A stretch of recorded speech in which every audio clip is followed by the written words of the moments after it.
Hello and welcome to Laytechs Weekly episode 13th October 2021. Laytechs Weekly is brought to you by Laytechs, your protection from tech ignorance. My name is Sean. This week's news: Microsoft commits to right to repair. This came after a non-profit shareholder advocacy group, As You Sow.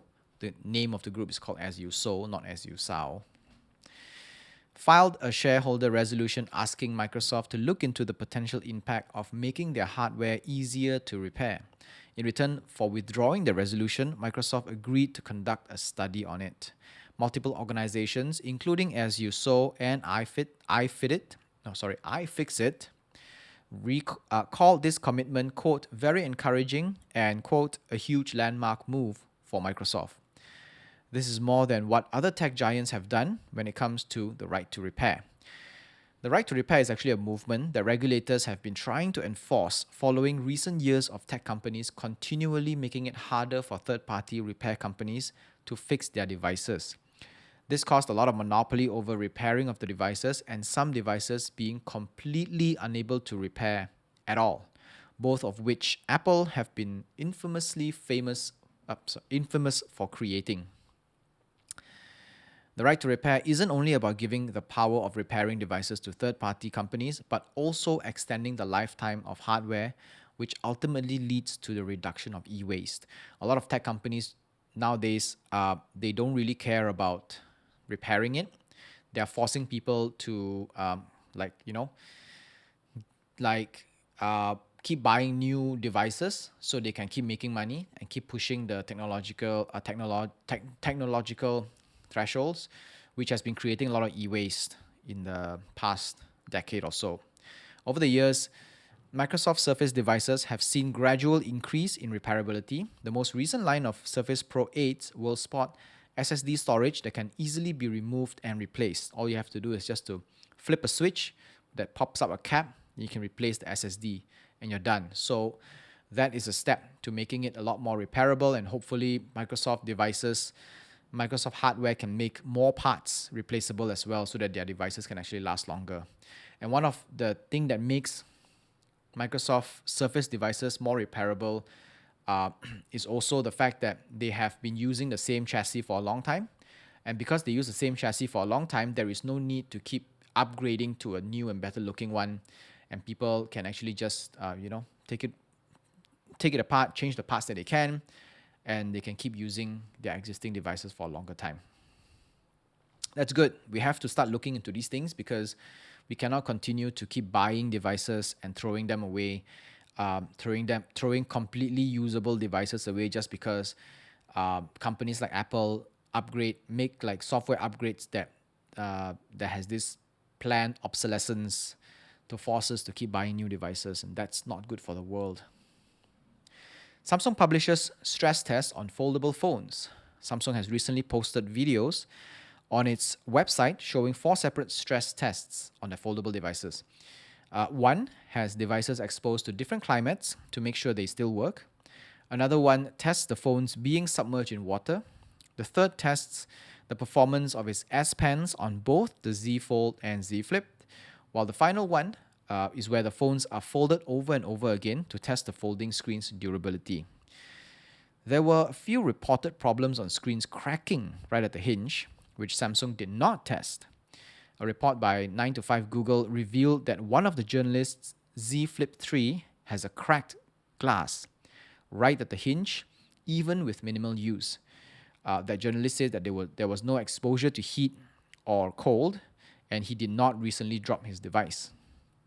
The biggest problem with Samsung's foldable device or any kinds of foldable screen will always be its durability. Folding something will most definitely weaken its structure, regardless of what that structure is. So, but for those who are interested, you can actually go check out the website and you can have a look at it. But at the end of the day, people buy Z Flips and Z Folds not because of its intense durability. Even if phone hardwares are very durable these days, we always have this perception that the phone itself will not last us over 2 to 3 years. So as long as the durability can last that 2 to 3 years, then that's an entire lifetime for the device for us. But at least we want to make it able to last that 2 to 3 years. And it's a bit harder for such a high-tech screen, right? Foldable screens, that I guess Samsung needs to go to the extra mile to convince people that what they built is actually worth it, worth buying. Google may bundle Google Pass with Pixel devices. Google Pass will be a subscription bundle similar to Apple One, where it includes Google One, Apple Pass, YouTube Music or YouTube Premium, and extended warranty to the Pixel device. It would most likely only be available to the US market, which is, to be honest, Google's biggest problem. The company makes amazing products, both hardware and software. The problem lies in its supply chain. I mean, they can roll out any amazing thing in the world, but at the end of the day, people all over the world would rather move to Apple ecosystem because the services are similar and equal across the world. Google keeps introducing new subscriptions and closing them down because they couldn't find out why they can't sell as many signups as Apple. The fact is just they're not selling to a large enough market. So, yeah, Google, you can introduce whatever you want. At the end of the day, if you don't supply it to a large enough market, you will not see sustainability or growth in that industry that you're trying to get into. So, food for thought. You may not need Hey Google to interact with your phone. Google says they will remove the need to use the Hey Google trigger before interacting with your devices for some actions. They include setting alarms and timers, sending broadcasts, responding to calls, asking the time and weather, turning lights on and off, controlling volume, skipping tracks, setting reminders, and creating family notes. There is a catch, however. Disabling the trigger word may make it easier for your device to accidentally catch up on other people's responses, or even catch your response without your intention. Imagine if you are telling your friend to answer something, so the word answer comes out just when a call comes in, and you accidentally pick up a call. So, I guess saying the word "Hey Google" does not. It's not that much of a pain, right?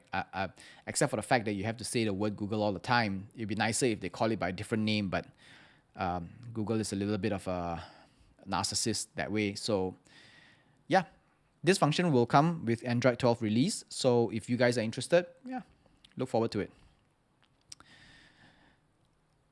AirPods Pro's Conversation Boost is here. During the last WWDC, Apple showed off a new ability for AirPods Pro, where a function known as Conversation Boost can amplify the hearing of conversations in front of you when turned on. It's part of an accessibility function for people with difficulty hearing.